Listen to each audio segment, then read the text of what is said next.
be nicer to yourself about it. Yeah. You're already dealing with being mentally ill, which is hard enough. And then when you put pressure on yourself to like get better, put pressure on yourself to act different or react to something differently, that's so much stress on you already. You don't need that extra self-hatred on you. Yeah. So just be nicer to yourself about the whole thing. Be gentle with yourself. If you catch yourself thinking negatively about yourself, stop. Yeah. Say something nice now. The following is a podcast with Verne Bird. They're a comedy writer and performer currently studying at Humber College who's been creating live performances for over 7 years. In the podcast, we talk about the importance of forgiving yourself. You know, when the demons come out, you're staring at the ceiling at 3 a.m., thinking about the past or future. At those times, you need to realize that you are okay. The world is unforgiving enough as it is. The least we could do is forgive each other and ourselves. I hope you enjoyed the podcast.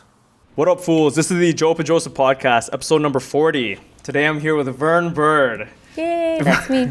So Verne is another comic in the program, but you were doing theater before this, right? Before the comedy program. I was doing theater before the comedy program. I went to York University right out of high school, did my honors Bachelor of Arts in theater, did devised theater, some directing, and it was cool. It was great. And then I graduated April 2020, and it wasn't great. I did have a job lined up, which was cool, but that didn't go anywhere because everything shut down. Everything shut down. So what do you do at that point? When everything's gone, you know? I had felt like everything I had worked for like my whole life. Yeah. Was it since you were a kid, you were like mainly theater? Absolutely. That was like my main goal. That was everything I cared about. And then suddenly it was gone. Yeah. At that point, you do what you can. Like, there's stuff happening on Zoom, online, things like that. But it was hard starting your career online in a really weird situation as an emerging artist versus like I know established artists already had platforms and people following them, and I was just kind of thrown out there. Yeah. And then all of the tools that were kind of given to me, all the connections I have were just kind of gone. Yeah. So it was really hard. But I did what I could to keep being creative. That's the main thing. And I worked some really shitty jobs. So I worked like every job in the world, I feel like. I feel like that gives you good content though, good material, because honestly, great literature comes from real life. You know, like the grittiness of what life is. You know, because at least for me, I'm 24. I've been doing like a bunch of other things before I did comedy, but I feel like if I got into it right when I was 18, I wouldn't really have a voice. Exactly. You know? Exactly. Sometimes I feel like jealous or something. If like there are people in our program who are straight out of high school, and I think, oh man, like that could have been me. Would I have been, successful by now? But I don't know. I don't know what I would have talked about. Yeah, exactly. Yeah. So right now, in your stand-up, like what would you say is your comedic voice?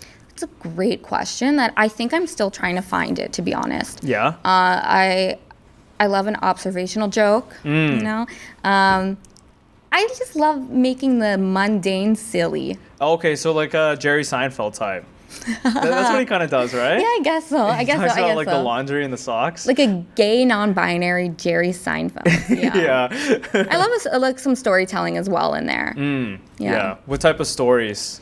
It's fun to share embarrassing moments. Okay. Or I talk about my dog a lot. I talk about mostly embarrassing moments. Yeah, that's basically my life. When I just in general, my whole bit's about like kind of like a womanizer who fails to fall in love, and I feel like every single like thing that I have is like an embarrassing moment. It's like something I learned from it, but like when you're in the moment, I just get like super embarrassed. But what I was thinking about this like whole mindset of like the only reason you're a winner at something is because you were a loser at some point, you know? And it's like that whole mindset is carrying me through I don't know, like difficulty in dating. Yeah. You know what I mean? That's true. Yeah, I mean, I was a loser in dating. I have embarrassing stories in dating for sure.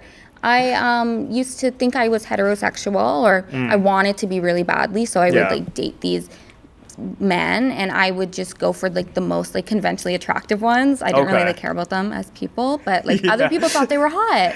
Okay. And I mean, I'm not like stupid. I know like someone's attractive, but I'm not necessarily attracted to them. So yeah, I dated like hot guys, but did I really connect with them? No. And our dates were weird, and it just felt awkward and embarrassing. Yeah. And I felt like I was taking advantage of them almost. I felt kind of like a bad person. Okay. Why? So, do you think you only got with them because like other people, like it was other people's value based on like how attractive they were? Yeah.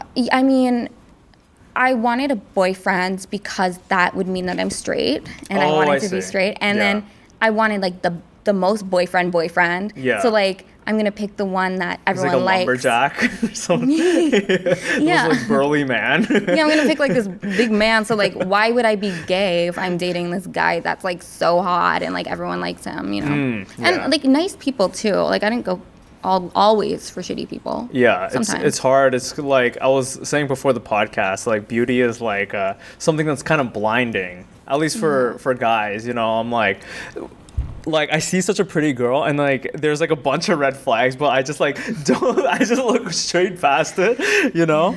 But you were talking earlier, if you're open to talk about it, like you wanted to prove to people you were heterosexual, but you were non-binary, you were gay. Yeah. How did you find that out? Well, I did really think I was attracted to men, because that was like the norm, right? Yeah. In my life, at least, what I knew. But I realized, I don't know, I had one specific date that I just was like, I've never connected with any of these people once. Yeah. Like I don't think I'm attracted to them. I want to be their friends, and I have gender envy of them. Oh, interesting. And I wasn't, like, I feel like a bad person sometimes talking about it because it sounds and feels like I'm taking advantage of them, but I wasn't doing that on purpose. Yeah. Yeah, I had one date and it ended, and I was like, oh no, I don't want to like be this person's girlfriend. Yeah. I just kind of want to be like one of their bros. Oh, I see. Interesting. And I had like a whole, like I cried. Yeah. It was a whole experience. And then I never had like a moment where I'm like, and I'm gay. Yeah. Like some people have that. And I have no gender either. I just... Yeah. Did that two things happen at the same time? No. First I was okay. a lesbian. Oh, interesting. Okay.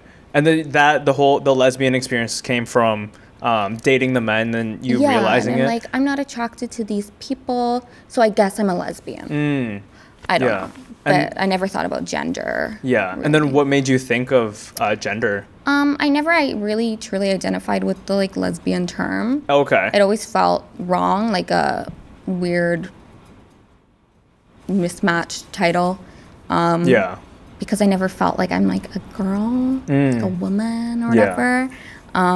Especially when I would like truly analyze my like feelings towards these men I dated, and there was a lot of gender envy in there, where I was like, I want to be him. I don't want to be with him. I just kind of want to be like him. Yeah. So being like non-binary, I saw this like one Timmy Turner episode where like everyone's like gray, you know, and they're just like neutral. Is it like that, or is it like the best of both worlds?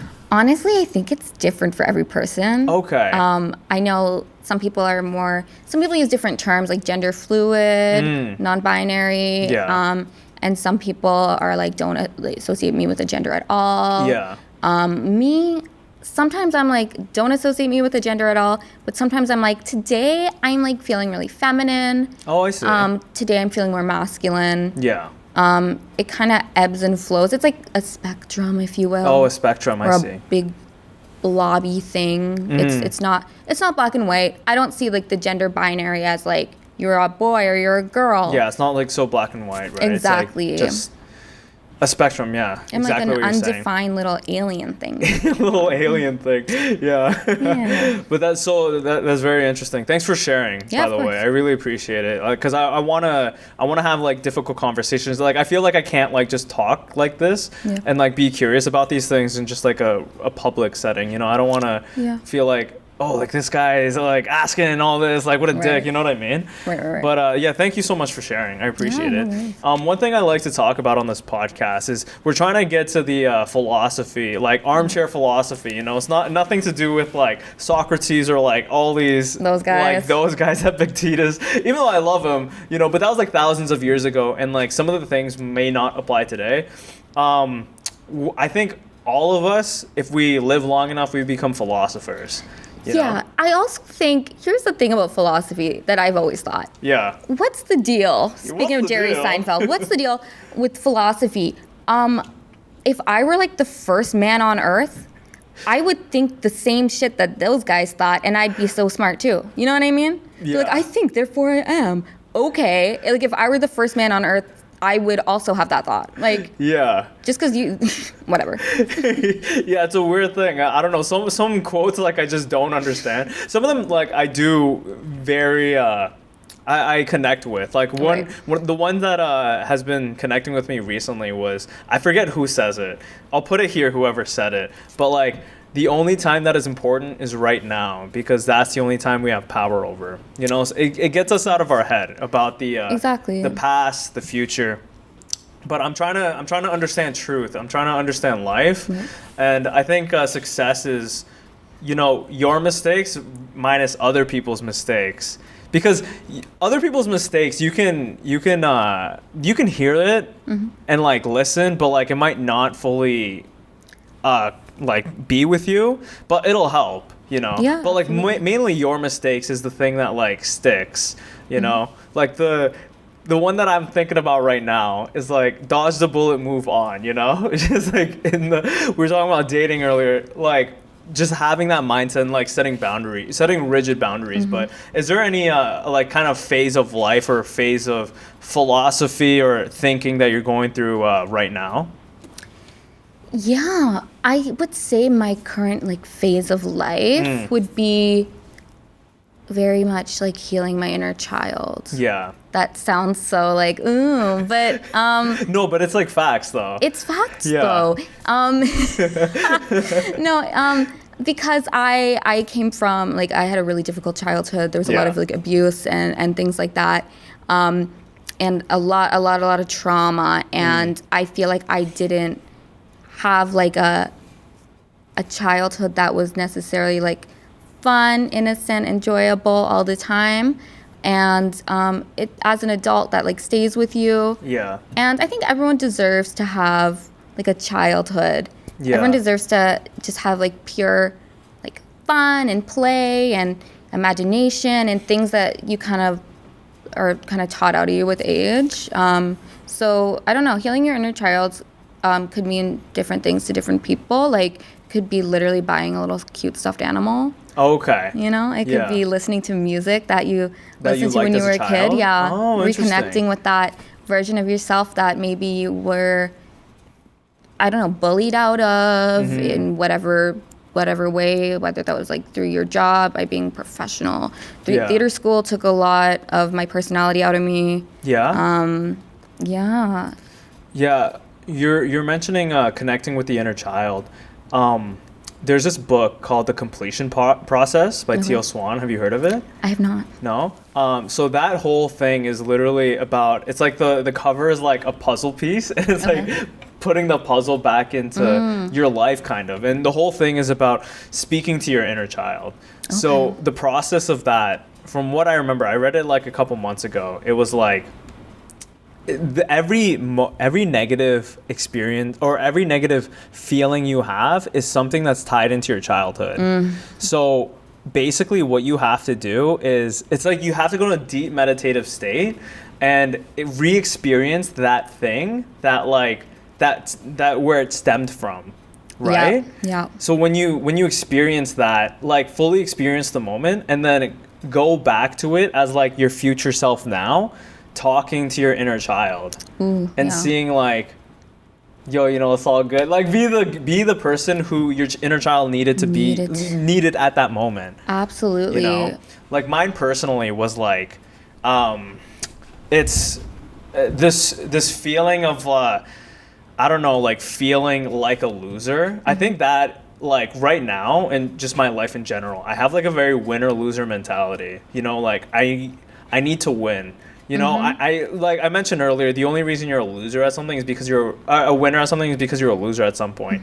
When I was a kid, it was like my bike was broken on a certain day, like my chain broke, and then like my friends came. I'm not friends with them now because they're dickheads, Okay. But like my friends came and then like they had their bikes, and then they're like, let's hang out. They're all biking, and then they like bike really fast and like get away from me, and I'm like running by myself, and I was like, yo, what the fuck, bro? And then I remember like crying on like the curbside, and then I did this whole thing of the completion process, and like I went back to like that place of like that exact street, and I talked to my kid, the kid version of myself, and I was like, hey man, like whatever happens, like I'll be here. No matter what, Yeah. Do you have any experience like with doing that, with talking to your inner child like that? Yeah. I've started doing that recently, actually. Yeah. I have PTSD, you guys. And a lot of it comes from childhood trauma and things. So I will have some like trauma responses, some like anxiety experiences, panic attacks, basically. Yeah. And I will be able to identify the root of it, which is a huge thing. Yeah, that's good. And I can go back to myself in whatever triggered that response, whether it was like a situation where I was being like talked to a certain way or something. And I can go back and talk to myself and be like, yeah, what would you say? You're good. Yeah. Like you're okay. I know you won't believe me because I never believed people when I was a kid and they told me it would be okay. I never believed them. Oh yeah. But I'm alive still. At 25, I didn't think I would be. And I'm good. Yeah. Like there are going to be things in life that will make you happy to be living it.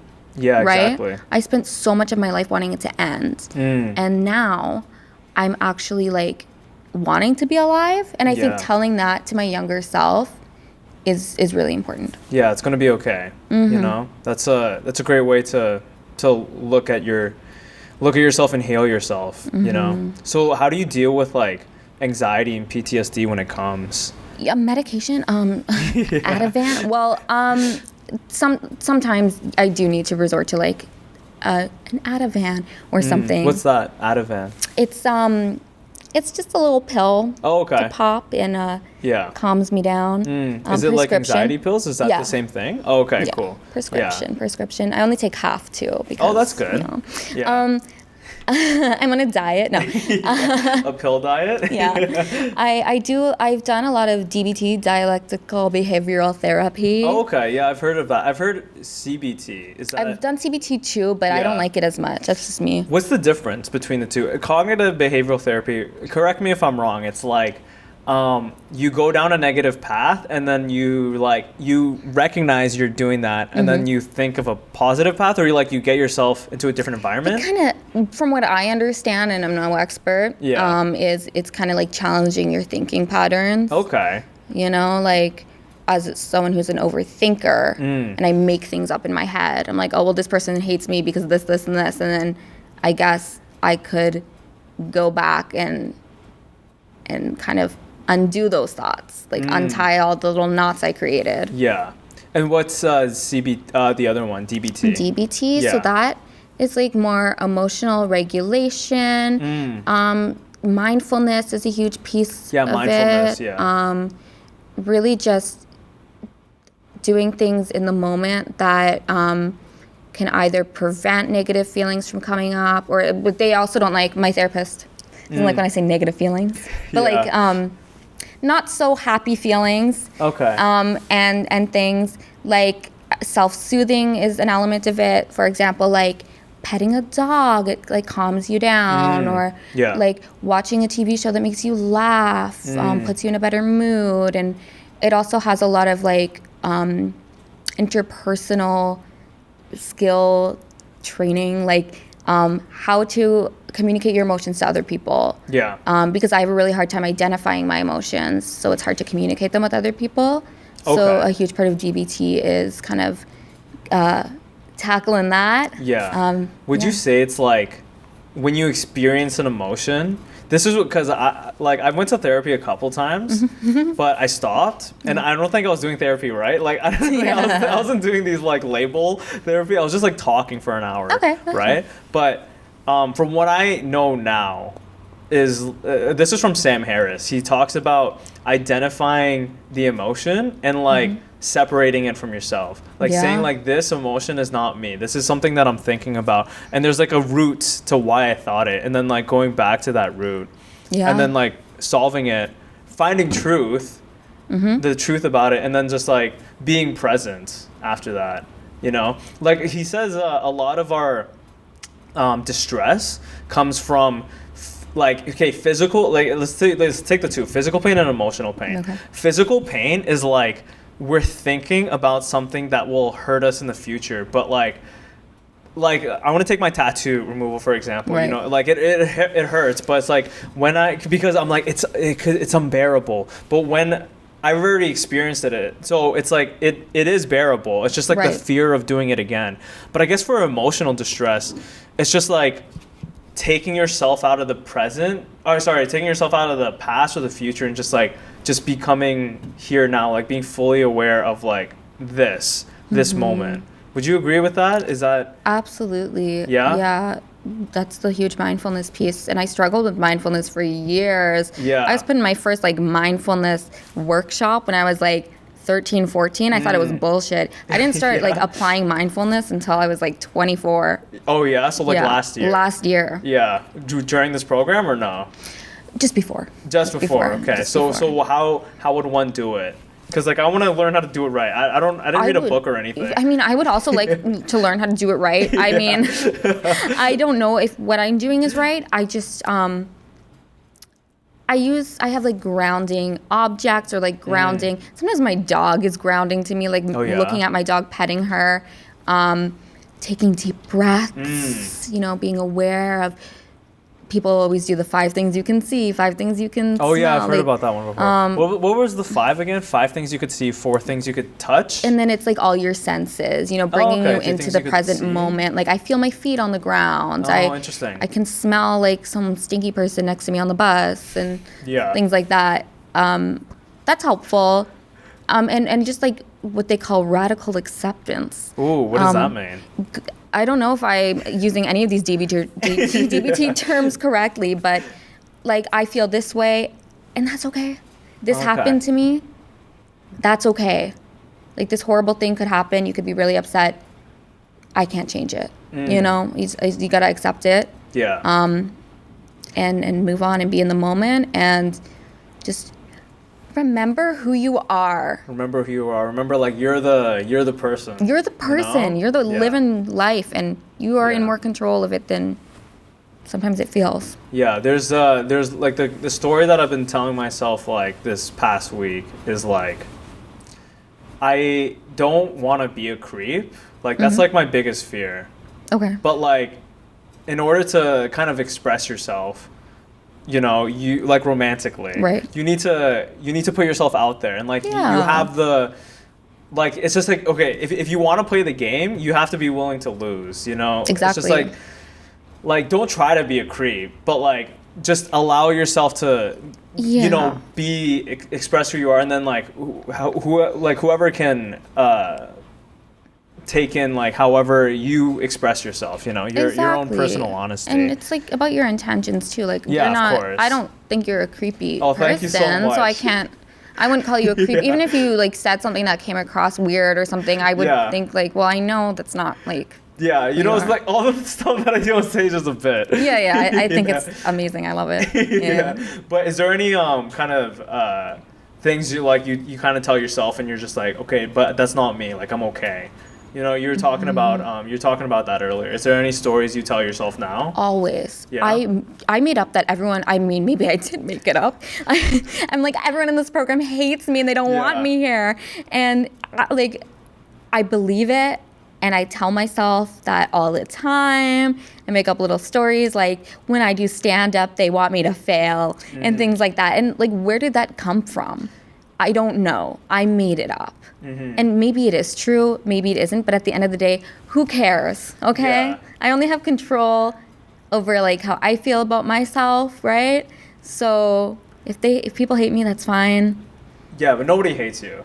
Yeah, and if they did though, it's okay because I'm secure in myself. Yeah. Yeah. There was a point as well for me where I was just like, I feel like everyone hates me. You thought that? Yeah, I thought that. And then like I literally went to another student and I was like dropping them off. I was like, yo, dude, does everyone hate me or am I crazy right now? And he's like, dude, nobody hates you. Yeah, nobody hates you. Yeah, but I don't know. I just had that feeling. I'm just like, I don't know what it was. Maybe like it's okay. Like I feel like the confidence in myself was like fine up until like you do something that's scary, and for everybody in the program, it's like doing comedy. Right. It's literally you're being judged. Yeah. You know, it's like Judgment Day. You know what I mean? Absolutely. So then it's just like, well, if I don't get any laughs, then I'm not funny. Then nobody loves me. Right. You know? You make those connections, but yeah. So I'm like, maybe it came from that. we all have anxiety. Yeah. We're all doing comedy. Yeah, I know. I feel like everyone like just does comedy. I'm taking a Robert McKee course right now about comedy. He's like this writer in Hollywood, and he was like, the first day for comedy, he was just like, most comedians are depressed. And then he talks about how Robin Williams like committed suicide. Like, we love laughter, but it's like okay, here's the analogy he used. Most people, like, let's say truth.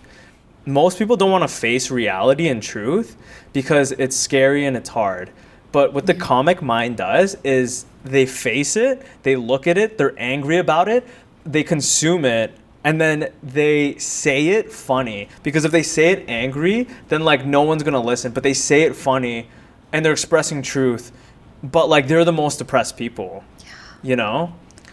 Yeah, I mean, would I be funny if like all the scary and horrible things that happened to me didn't happen? I don't know. I don't know. Because a lot of like my comedy started with maybe some self-deprecation, maybe trying to make light of bad situations, just trying to make scary things less scary for myself and for other people. I think that's when I started like being silly and funny and all that. So I don't know if I had no trauma, would I be funny? I don't know. Yeah, that's what like because I went on a date earlier this week and it failed. Like all my other ones I failed, and I was just like, I was like, so, but this is my material. So this material will make me more funny because this is more content.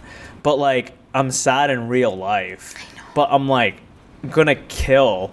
You know, You're gonna kill on stage. Yeah. So I'm like, does the comic mind have to be fucked up in order to be like, if I were to actually have a happy relationship and fall in love with like a future person, then I burn all my stuff, you know? It's like a weird thing. Like, do you have to be miserable in order to be funny? That's kind of the journey I'm on. Yeah. You know, it's like, this is the gig. Like, this is what we decided, you know? Yeah. Well, I don't do self-deprecating humor anymore. That's good. And I'm realizing, I can be funny and not be mean to myself. You can still make light out of the darkness. Yeah.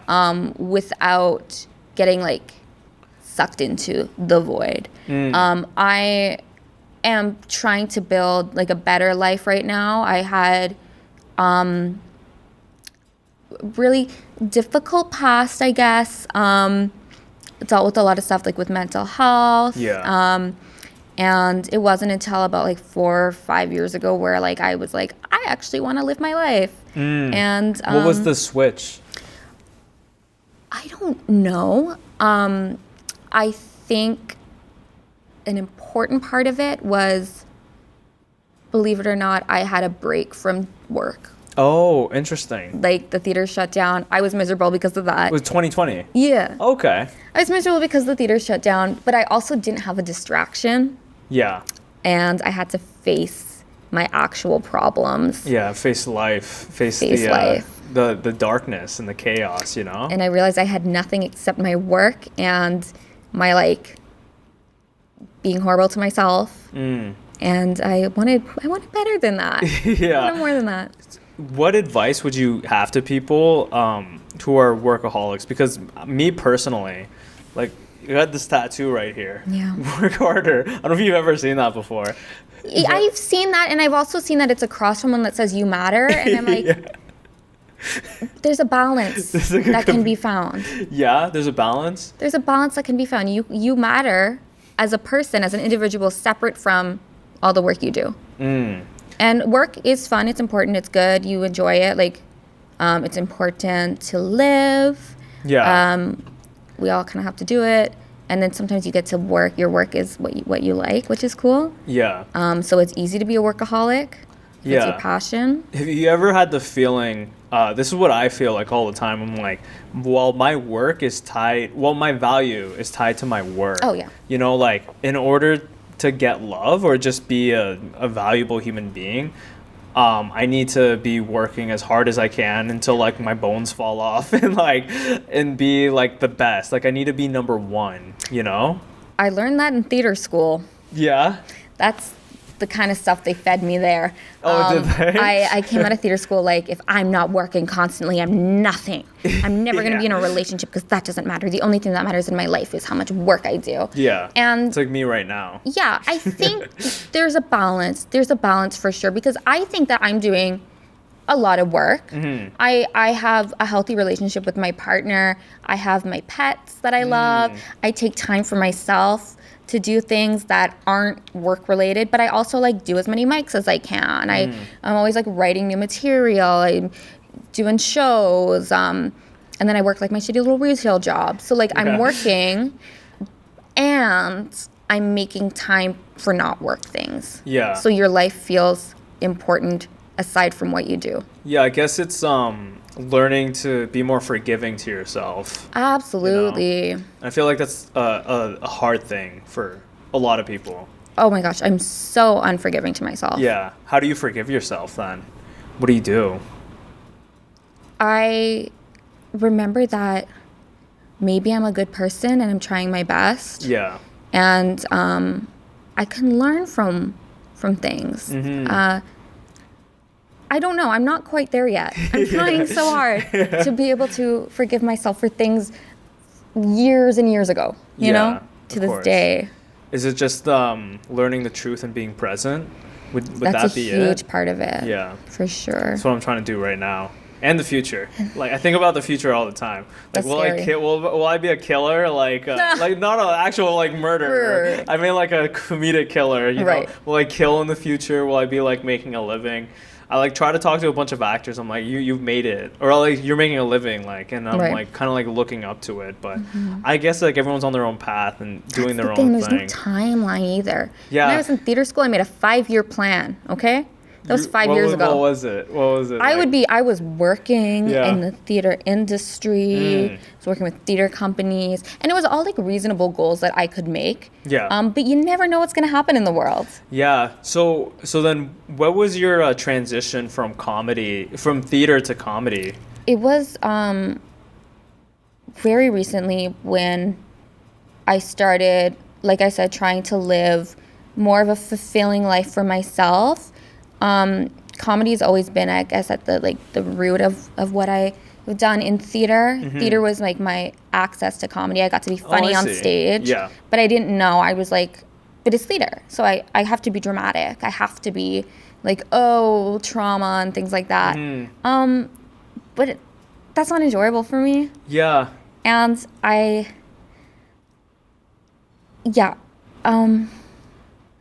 kind of felt the same way of like experiencing negative emotion, but if you just say it, it's not. I don't know. It doesn't you don't really process it as much versus for like me personally, just making the thing funny. You know? Yeah. Like, my grandfather, he passed away a couple months ago. Right, I remember that. And then I made it into like a eulogy stand-up bit because I'm like, this is the only way for me. My brother got pissed at me, like not for that funeral, for a previous funeral. I was like kind of in a positive mood. I'm like, this is just how I deal with it. Like people have drugs, people have like connections with other people. Like I just have comedy. Like that's the only way to make sense of like the world, you know? Yeah, but what you were saying, so I don't want to cut you off or anything. No. Yeah. No, it's absolutely fine. I'm just like, trying to think of what's important to say and not important to say. Yeah, but comedy is your main outlet for... It's like my healthiest outlet.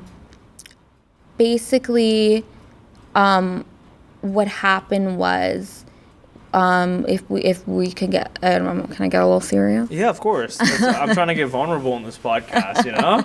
So humans are attracted to each other's rough edges. Like, right. Yeah, I might connect with it. So one of the viewers might connect with it. Okay. Yeah. So, since I was around 11 years old, I started dealing with like an eating disorder. It was pretty serious, and that was my life for a solid 10 years. It wasn't until about like 4 or 5 years ago when I kind of entered like a more of a remission period.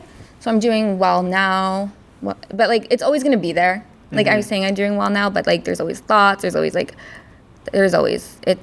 kind of takes over your whole life. But that was everything to me for 10 years was like how much I was eating, how much weight I was losing, counting calories, that kind of stuff. So nothing else to me mattered. And then when I would do theater, when I would make people in the audience laugh, I felt like, oh, I'm accomplishing something. And it isn't self-destructive. Yeah. Because before, all my accomplishments were, oh, well, I lost this many pounds, you know? Oh, I see. And so I kind of craved that feeling. So I did more theater productions, and I always wanted to play the comedic role. I remember people being like, why aren't you auditioning for the lead? Like, don't you want to be Ariel in The Little Mermaid? Yeah. No, I don't. Like, I could make her funny, sure, but like, I don't know. I like being like the fun little character. Yeah, of course. That comes in every once in a while and is like, hey guys. Yeah. It's silly and makes people like pee their pants laughing. And that was like my thing that was not self-destructive that made me feel good. Yeah. And then it took a lot of, you know, all those lockdown years and working all these little jobs and lots of years of therapy to put the pieces together and realize I do have something that I may be good at, something that I care about and like, that is healthy, and I could maybe do it as a career or try to. Yeah. And that is comedy. So I thought, why the hell not do this program? Because what do I have to lose? Yeah. I've only just recently started living my life, it feels. So let's start this new like era, this new chapter. This new era. Like healthy me, happy me, and just embracing my silliness instead of making everything so damn serious. I know, right? Yeah, that's the thank you so much for being vulnerable. Yeah, of course. For the podcast, you know, and like I'm sure a lot of people you know, go through that, and just you being able to fully express yourself can help other people as well. So thank you so much. Of course, you absolutely. know. Thank you. Yeah, for me, like the comedy, it was definitely an outlet just for like I would say like the overall term would be loneliness, you know, like if I make other people laugh, like they'll like me, you know, and like. Yeah, I feel like I was doing like the same thing like as a kid, you know, like not having like a lot of friends, or like just trying to get people to think I'm cool. Yeah. They think I'm cool. I feel like that's like a better term for it. Maybe. Think I'm cool. People like me, but yeah, comedy is definitely a good route to anything, you know. Also, even Garrett Jameson, Mark Hallworth, he was talking about using comedy as a tool to like combat the darkness of the world, you know? Absolutely. One thing I want to talk about, going back to philosophy and going back to truth, I think we were talking before the podcast started. Comedy is like truth in disguise. You know, it's like telling the truth without getting beat up, right? So is there like if you were to look back at your 25 years, also, wait, when did you have your birthday? 25? Are you 99? I'm 98, so I'm almost 26. You're oh my like god, older just than give me me. a few weeks. Yeah. My I birthday's thought you in were May. 99 for some reason. No. With me. Looking back at the past 25 years of your life, is there like an ultimate truth you kind of realized of what it means to be Verne Bird? Yeah, I mean, Or even multiple truths. there's I would say embracing the silliness. Embracing the silliness. Embracing the silliness. Stop trying to be so serious. Yeah. Not everything has to be that deep. And it's okay to laugh. Yeah. If you're not laughing at like someone's expense, like being shitty about it, you know what I mean?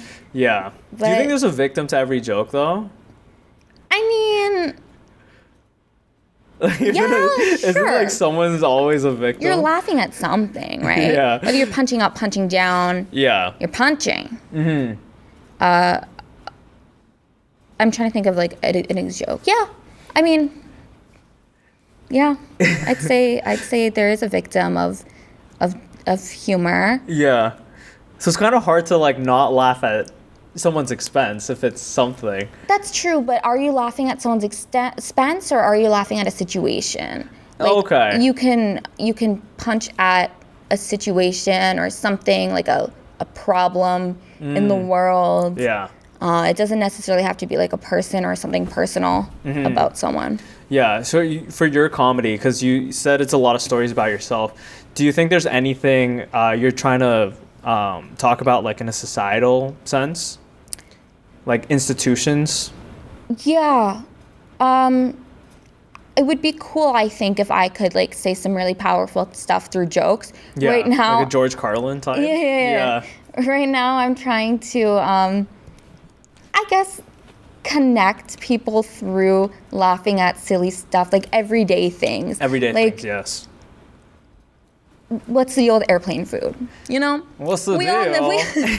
we all have airplane food. If you've been on an airplane, we know about airplane food. Yeah. Things that everyone can connect with and just poking fun at it a little bit. Yeah. And making it more approachable to talk about, and that therefore makes it easier to talk about heavier subjects. Yeah. Yeah. Is there like a heavier subject that that you have like a point of view on right now?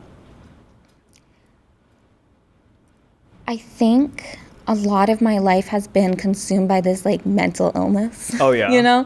So that is like a topic that I don't currently talk about a lot Yeah. in any of my sets, but it's something that I want to be able to address. I'm just not sure what my point of view is at the moment.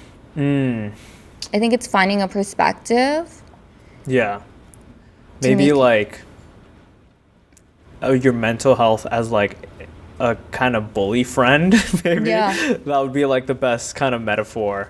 Like the like some dude who like beats you up every morning or something, and you're just like you still want to stay friends with them or Yes. something like that, Yeah. even though they're bad for you. That would be like I don't know, kind of like a funny little thing. For me personally, I'm the thing that I'm like outside of this like talking about myself. The thing that I don't like is I don't like the rat race. I was never a fan of it. You know, I was never a fan. Like, I like working, but I feel like we're kind of trapped, you know? And this whole narrative of, like, this is why I got into e-commerce before I got into really? comedy. Yeah, I got into, like, all the money-making methods online. I was, like, such a capitalistic, like, money-hungry fucking person. And it's because I'm, like, I don't want to stay like having a simple life, like 9-to-5 office. I've had 9-to-5 office jobs, and like it would be the worst. It's like the fluorescent lights, and like my bosses are dickheads, you know. And it's just like this is like the worst feeling in the world. So how do I get out of this? I don't know how I would make that funny either. It's just like we're all kind of going through it though, in a way. Like who loves their job? Yeah, oh, hold on, my boss is watching this. I love working for you. Yeah. You know?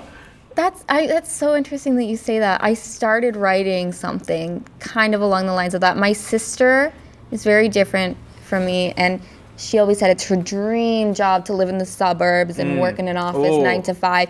My nightmare. That's right. She's living my nightmare, and it's her dream. Yeah, it's a tough thing, you know. It's just, I don't know. Maybe it's like the creative field. We don't want to be like put into a box, you know. And like, at least with a lot of the jobs, just like you can't fully express yourself. Obviously, you're trying to build ROI, blah, blah, blah, blah, blah. But at least for like me, for content creation and for comedy, it's just like you can make a living and have a voice and like be unafraid to tell the difficult truths. You feel like more of an individual. Yeah, being an individual.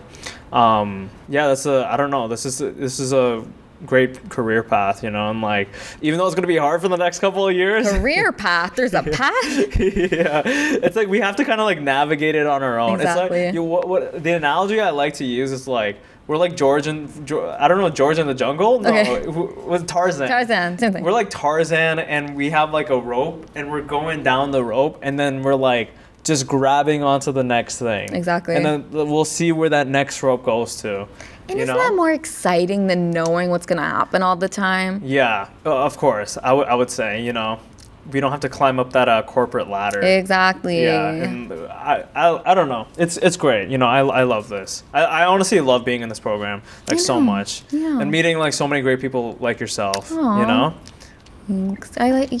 I'm really enjoying it. I'm excited. Yeah, for next year, for the sitcom. That's actually my favorite part. The sitcom and the screenwriting. I'm gonna go all in on that. I'm not a huge stand-up, you know. You know what? I thought I would never do stand-up in my life.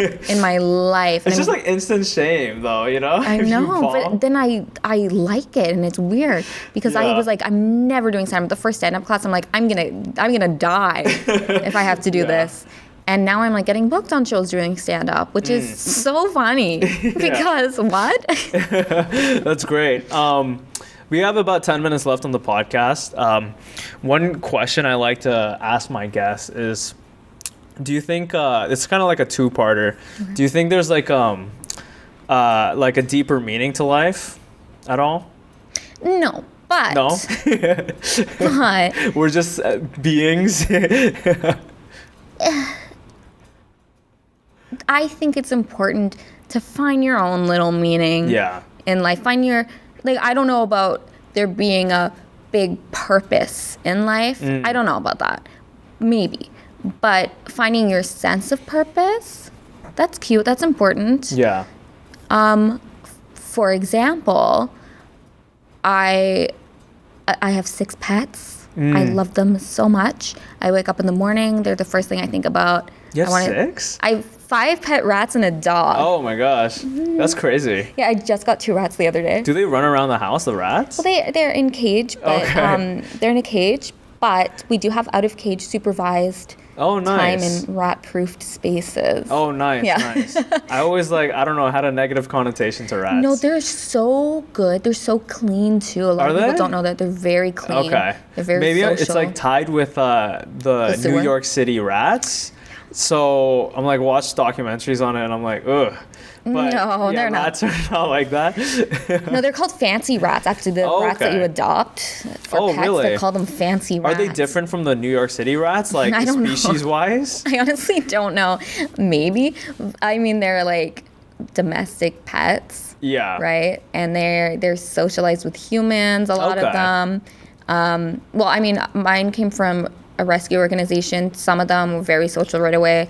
Some of them, I don't know what kind of trauma and stuff they had in the past with humans. They were very don't come near us. Oh yeah. But now they've grown to be very. How big are they? Like this? 350 grams. You could get a big chonky rat. Oh yeah. My rats are almost 2 years old. They're pretty chonk. They're not I've seen chonky rats. Mine are fine. But I got these new rats the other day. They're 3 months old. Tiny little guys. Oh yeah? Bigger than a mouse. Like this? Okay. Yeah, bigger than a mouse, but little. Little. Yeah. Nice. So you have 5 rats and a dog? Yes, I do. Yeah. And that gives me a sense of purpose, like caring for them. Yeah. It's not my life's purpose. What would you say your life's purpose is? Like discovering it over past couple of years. You're talking about everyone has to find it on their own. Yeah. You know what? I don't know. Maybe my purpose is something like making people laugh. Making people laugh. Bringing some silliness into this cruel little world. Yeah, this cruel I world. think you make your own purpose. You know, Yeah. I just decided that. I'm going to decide right now that my purpose Yeah. is making people laugh. I'm just going to say that. I don't know. I don't think I was given one when I was born. Yeah. I think you find your own. So I'm deciding right now. Yeah. Yeah, for me it was like, truth through funny, I think is the best way to put it. Through videos and podcasts though. Not really, like you said your stage is the thing.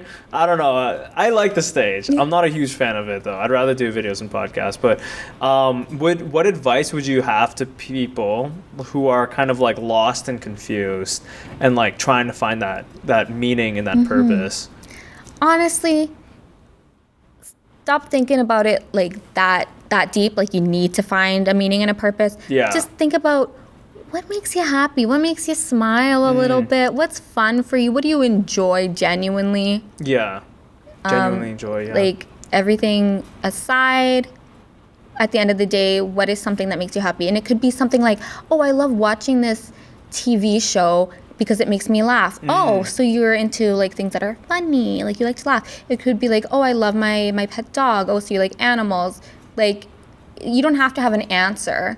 Just find the things that make you smile and feel good and focus on that, right? Focus on that. I wanted to ask you like one last question because I feel like you talk about mental health a lot compared to my other guests, but what advice would you have to people dealing with like depression, anxiety, anything to do with like poor mental health? Yeah, great question. Advice I would give is be nicer to yourself about it. Yeah. You're already dealing with being mentally ill, which is hard enough. And then when you put pressure on yourself to like get better, put pressure on yourself to act different or react to something differently, that's so much stress on you already. You don't need that extra self-hatred on you. Yeah. So just be nicer to yourself about the whole thing. Be gentle with yourself. If you catch yourself thinking negatively about yourself, stop. Yeah. Say something nice now. Yeah, the world's already like as tough as it can be. Like the least we could do is just forgive ourselves and be nice to ourselves. Absolutely, because no one's going to do that for you. Yeah. We have to look out for ourselves, you know? My whole thing is like the most important person in my life is myself, you know, because it's also part of my narcissism bit. Yeah. But it's just like no one's gonna look out, you know. We all gotta take care of ourselves. But thank you so much, Verne, for being on the podcast. I really appreciate it. Do you have anything to plug? Okay, so I'm in a sketch group and we're currently rebranding, so stay tuned for our new name, maybe a little show. My Instagram is sexy sad clown. You can find I'll be posting stuff about that there. And I do have a show my partner's producing and we're hosting together called Show Pony on May 14th at $3 Bill. Woo! Nice, cool. All right, thanks for watching the podcast. Stay on Average Fools.